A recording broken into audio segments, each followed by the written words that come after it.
ജില്ലയിലെ ഭൂപ്രശ്ന പരിഹാരം അട്ടിമറിക്കാനും സിപിഎമ്മിനെയും ജില്ലാ സെക്രട്ടറി സി വി വർഗീസിനെയും അപകീർത്തിപ്പെടുത്താനും നടത്തുന്ന ഗൂഢനീക്കത്തിനെതിരെ ഡിവൈഎഫ്ഐ ജില്ലാ കമ്മിറ്റി കട്ടപ്പനയിൽ യുവജന പ്രതിരോധം നടത്തി.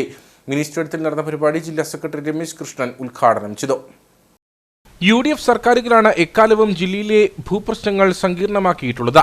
ഇപ്പോൾ ഭൂപതിവ് ഭേദഗതി നിയമത്തിന്റെ ചട്ടരൂപീകരണം അവസാന ഘട്ടത്തിലെത്തിയ സാഹചര്യത്തിൽ LDF-നെയും CPM-നെയും ജനം പ്രതീക്ഷയോടെയാണ് കാണുന്നത്. ജില്ലയിൽ പാർട്ടിയുടെ സ്വാധീനം വർദ്ധിച്ചു. എന്നാൽ ഇപ്പോൾ നടക്കുന്ന വ്യാജ പ്രചരണം ജനം തള്ളിക്കളയും. കാർബൺ ഫണ്ടിന്റെ ബലത്തിൽ പ്രവർത്തിക്കുന്ന കപട പരിസ്ഥിതിവാദികളും ചില ഉദ്യോഗസ്ഥരും മാധ്യമങ്ങളും ജില്ലയിലെ ഭൂപ്രശ്നം പരിഹരിക്കപ്പെടാതിരിക്കാൻ ഗൂഢനീക്കങ്ങളാണ് നടത്തുന്നതെന്നും സമരം ഉദ്ഘാടനം ചെയ്തുകൊണ്ട് ഡിവൈഎഫ്ഐ ജില്ലാ സെക്രട്ടറി രമേശ് കൃഷ്ണൻ പറഞ്ഞു. ജനിച്ചു വളർന്ന മണ്ണിൽ ജീവിക്കുവാനുള്ള ഓരോ ഇടുക്കിക്കാരന്റെയും അവകാശങ്ങളെ ഇല്ലാതാക്കുന്നതിനാവശ്യമായ നിയമങ്ങൾ നിർമ്മിക്കുകയും അതിനാവശ്യമായ പിന്തുണ നൽകുകയും ചെയ്തവരാണ് കോൺഗ്രസിന്റെ ഗവൺമെന്റുകൾ കേരളം ഭരിച്ചവർ എന്ന് നാം മറന്നുകൂടാ. ആ കോൺഗ്രസ് എന്ന് പറയുകയാണ് ജില്ലയിലെ ഭൂപ്രശ്നം പരിഹരിക്കണം. വലിയ സമരം, യൂത്ത് കോൺഗ്രസിന്റെ സമരം, കട്ടപ്പനയിൽ സമരം, ചെറുതോണിയിൽ സമരം, നെടുങ്കണ്ടത്ത് സമരം, എല്ലായിടത്തും സമരം നടത്തി പറയുകയാണ് ജില്ലയിലെ ഭൂപ്രശ്നങ്ങൾ പരിഹരിക്കണം. നിങ്ങൾ കൊണ്ടുവന്ന കുരുക്കുകളാണിത്, നിങ്ങൾ കൊണ്ടുവന്ന നിയമങ്ങളാണിത്, നിങ്ങൾ നേതൃത്വം കൊടുത്തു കൊണ്ടുവന്ന നിയമങ്ങളാണിത്.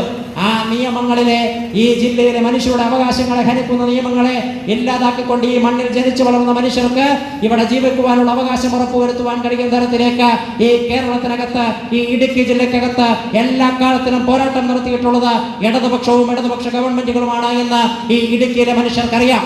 അതുകൊണ്ടാണ് ഈ ഇടുക്കിയിൽ കോൺഗ്രസിന് കഴിഞ്ഞ 20 വർഷക്കാലമായ ഒരു MLA ഇല്ലാത്തത് എന്ന് നിങ്ങൾ മറന്നുകൂടാ. ഒരു ജനപ്രതിനിധിയും ഒരു MLA-യും ഈ ഇടുക്കി ജില്ലക്കകത്ത് കോൺഗ്രസിനില്ല. കഴിഞ്ഞ 20 വർഷക്കാലത്തിലധികമായി നിങ്ങൾ പറഞ്ഞുകൂടാ.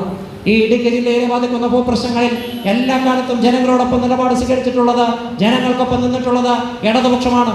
ആ കേരളത്തിലെ ഇടതുപക്ഷ ഗവൺമെന്റുകളാണ്. ജില്ലാ സെക്രട്ടേറിയറ്റ് അംഗം S രാജേഷ് അധ്യക്ഷത വഹിച്ചു.